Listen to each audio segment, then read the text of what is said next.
राधे राधे मित्रों। तो मित्रों, आप लोग राधा किशन के अपकमिंग एपिसोड में देखेंगे कि मित्रों, वीडियो शुरू करने से पहले अगर आप हमारे चैनल पर नए हैं और अगर अभी तक आप लोगों ने हमारे चैनल को सब्सक्राइब नहीं किया है तो चैनल को कर लीजिएगा सब्सक्राइब और बेल आइकन को ऑल पे करके प्रेस कर दीजिएगा, जिससे कि हमारी नई वीडियो का नोटिफिकेशन आपको मिल जाए। तो मित्रों, आप लोग देखेंगे कि देवी पार्वती महादेव से कहती हैं, प्रतीत होता है कि वो समय निकट आ चुका है।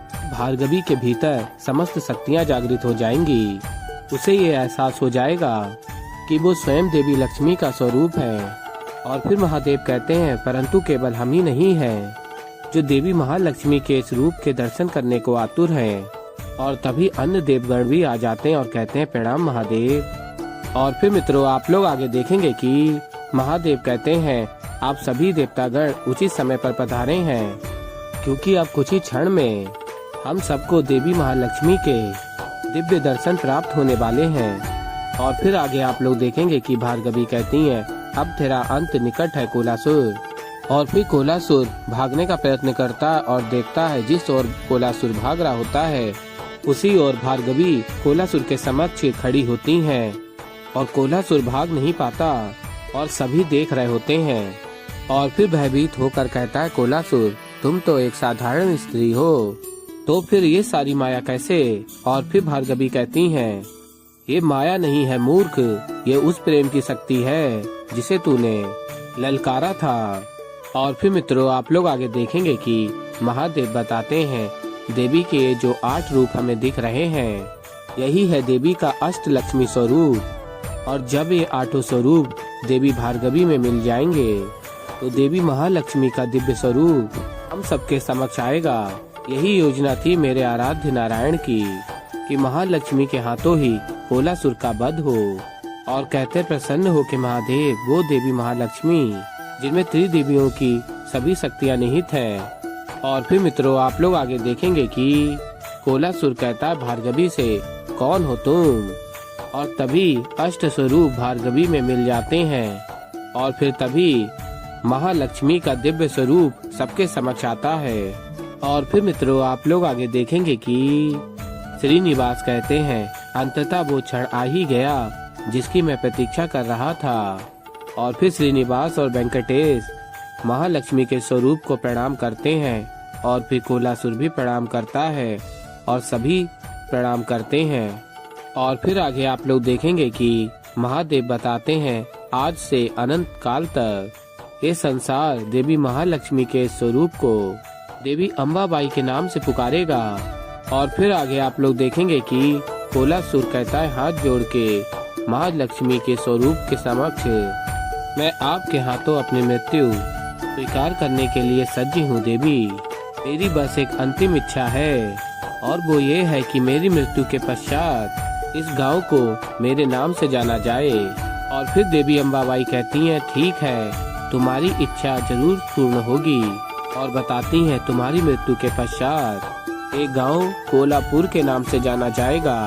और फिर देवी अम्बाबाई कोलासुर का अंत करती हैं। और फिर तभी वेंकटेश कहते हैं, बोलो देवी अम्बाबाई की जय। और सभी जय बोलते हैं।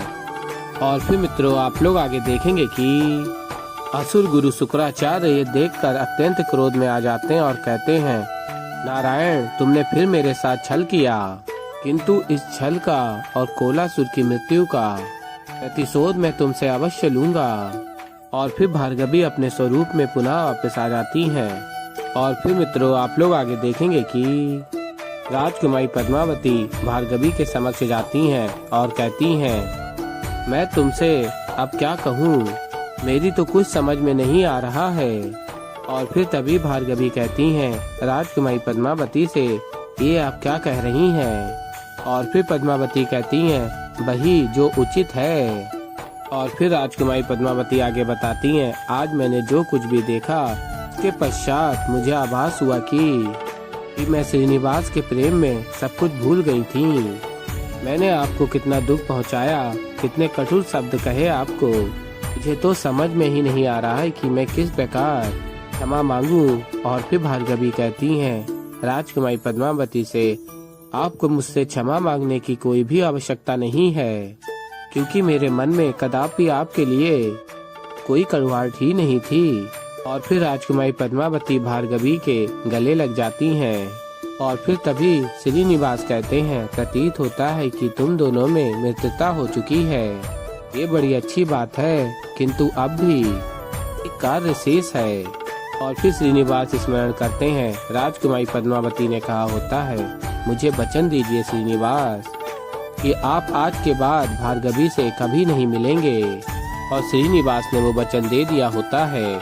और फिर श्रीनिवास स्मरण करके कहते हैं, पद्मावती मैं तुमसे ये जानना चाहता हूँ, तुमने मुझसे वचन लिया था कि मैं ना कभी भार्गवी से बात करूँगा और ना ही अपने जीवन में कभी उससे मिलूँगा।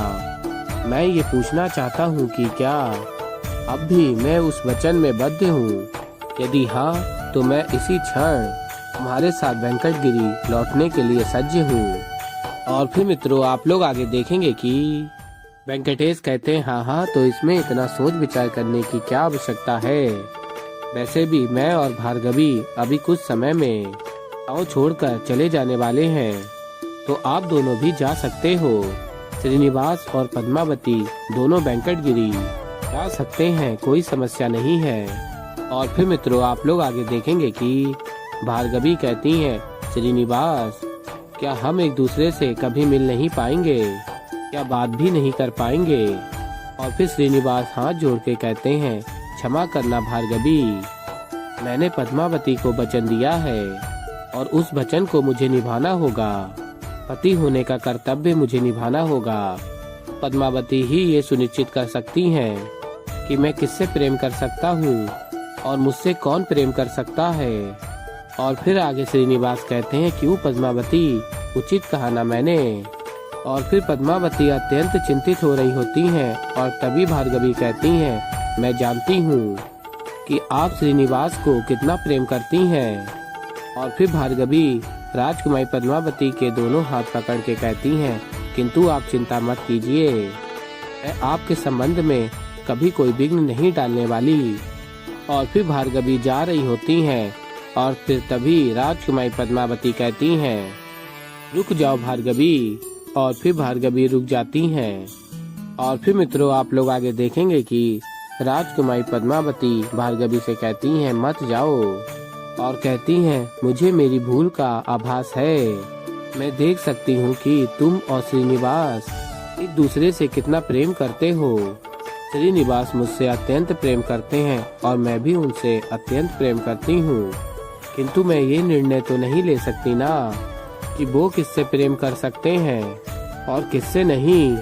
और फिर आगे राजकुमारी पद्मावती कहती हैं, यदि वो तुमसे विवाह भी करना चाहे ना तो मुझे उससे कोई आपत्ति नहीं है।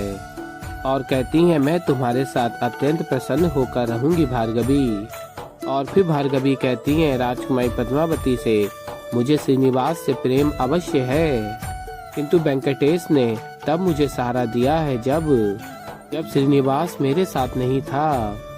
और कहती हैं आगे भार्गवी, मैं वेंकटेश को वचन दे चुकी हूँ कि मैं उनके साथ एक गांव छोड़कर चली जाऊंगी। अब मुझे समझ में नहीं आ रहा है कि मुझे क्या करना चाहिए, क्योंकि मैं धर्म संकट में फंस चुकी हूँ। मुझे श्रीनिवास के साथ रहना चाहिए या वेंकटेश के साथ मुझे ये गांव छोड़कर चले जाना चाहिए। और फिर मित्रों आप लोग आगे देखेंगे कि श्रीनिवास कहते हैं, अब इस प्रकार पद्मावती के पास कोई प्रतिकार नहीं है, मुझे किससे प्रेम करना चाहिए किससे नहीं, ऐसे ही मेरे पास भी कोई प्रतिकार नहीं है। और फिर श्रीनिवास कहते हैं, भार्गवी मैं समझ सकता हूँ कि तुम्हें वेंकटेश से भी प्रेम है और भला क्यों ना हो।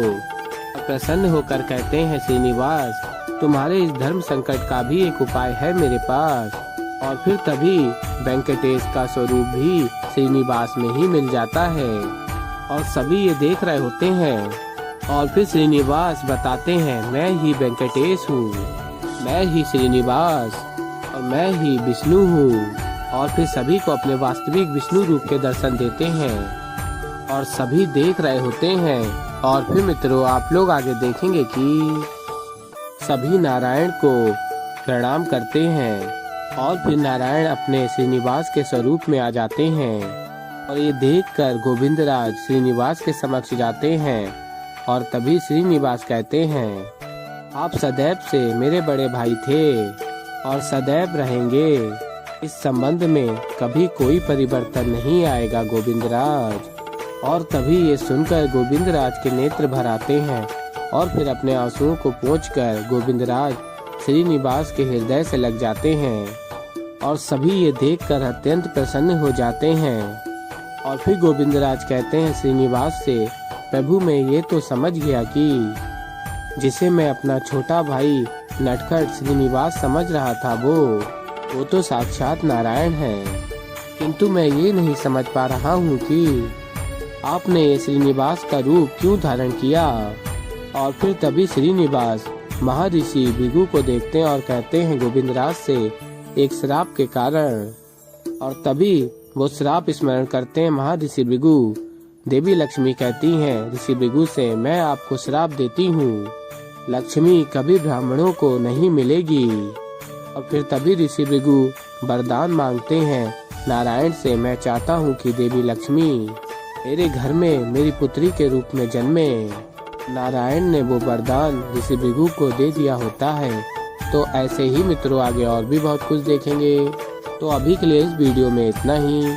तो मित्रों वीडियो पसंद आई तो वीडियो को लाइक करें, चैनल पर नए हैं तो चैनल को सब्सक्राइब करें और मैं मिलता हूँ जल्दी आप लोगों को एक नई वीडियो के साथ। तब तक के लिए राधे राधे।